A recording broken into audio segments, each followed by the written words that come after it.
अब सूत जी कहते हैं कि हे ऋषियों, एक अंतिम कथा आप लोगों को सुना रहा हूँ कि प्रत्येक अध्याय में आप सबको यह सुनने को मिला कि सत्यनारायण भगवान का प्रसाद का त्याग नहीं करना चाहिए।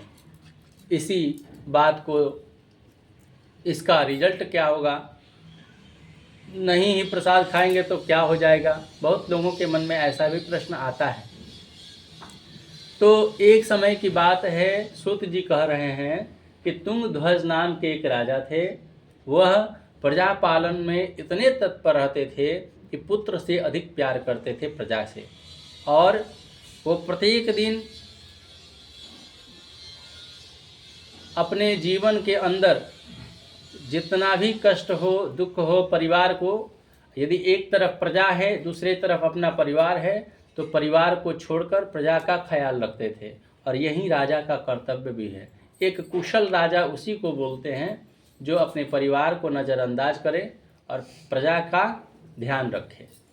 जो लोग परिवार का ध्यान रखते हैं, प्रजा का ध्यान नहीं रखते, वो राजा को कुशल राजा कोई नहीं मानता। अब एक दिन राजा के मन में कुबुद्धि जाग गई कि हमारा तो कोई विरोधी है नहीं, तो हम शिकार करने जाएंगे। वन में चल दिए शिकार करने के लिए और बहुत सारे निर्दोष पशुओं को मार दिया। जब थक गए तो बरगद के पेड़ के नीचे बैठकर आराम कर रहे थे।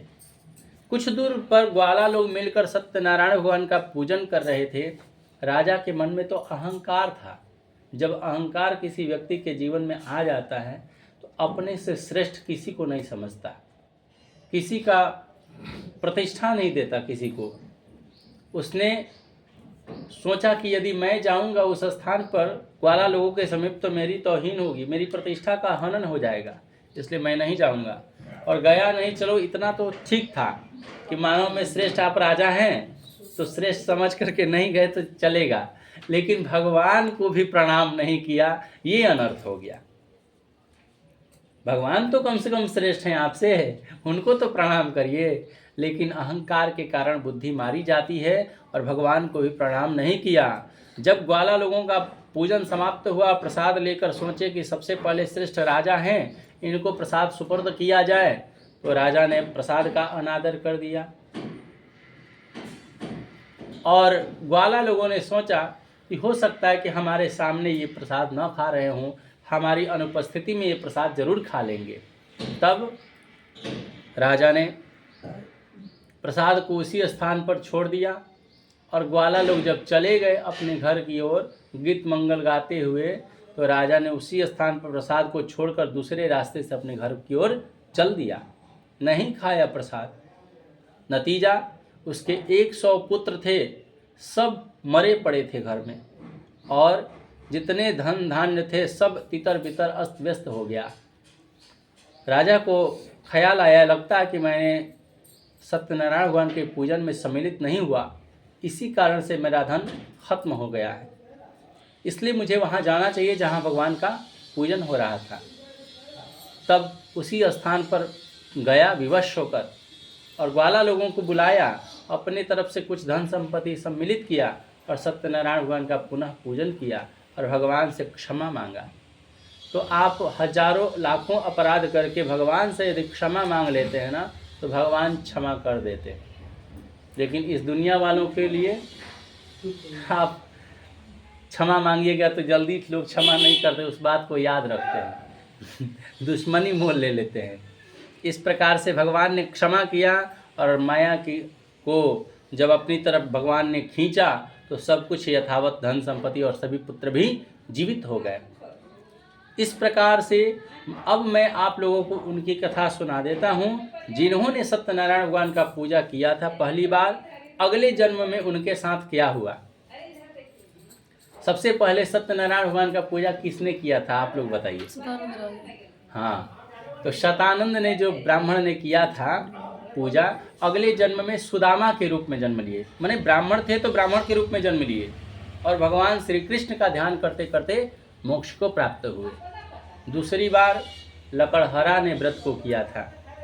दूसरे जन्म में केवट के रूप में पहले जन्म में भी सेवक था लकड़हरा, दूसरे जन्म में भी सेवक केवट के रूप में जन्म लिया और भगवान की श्री राम जी की सेवा करके वैकुंठ धाम को प्राप्त किया।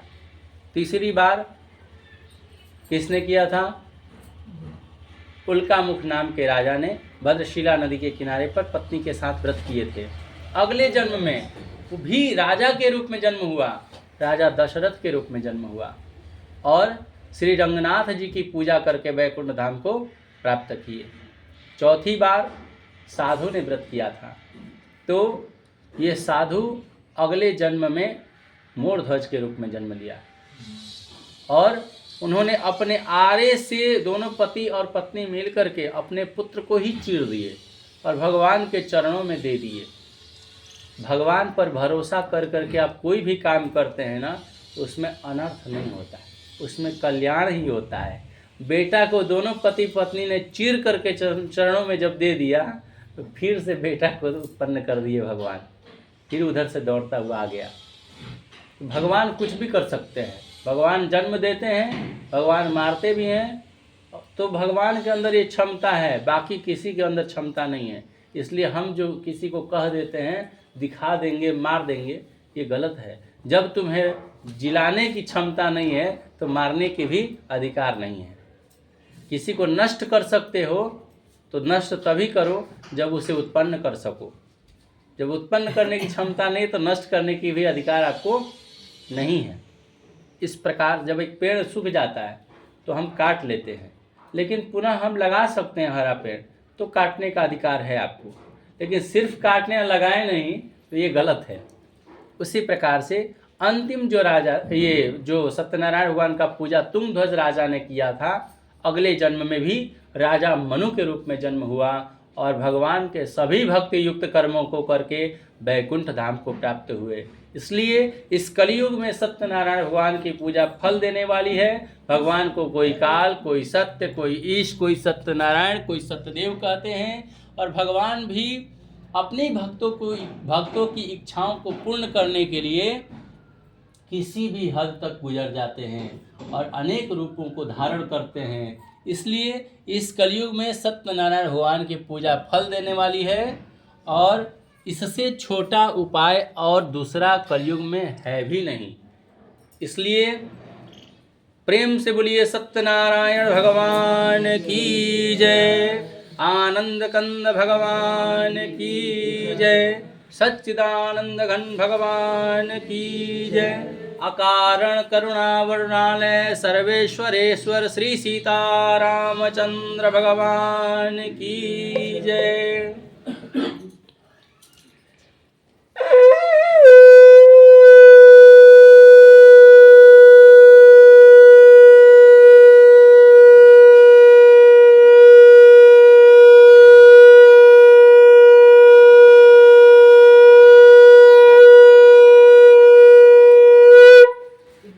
बोलिए वृंदावन बिहारी लाल की जय।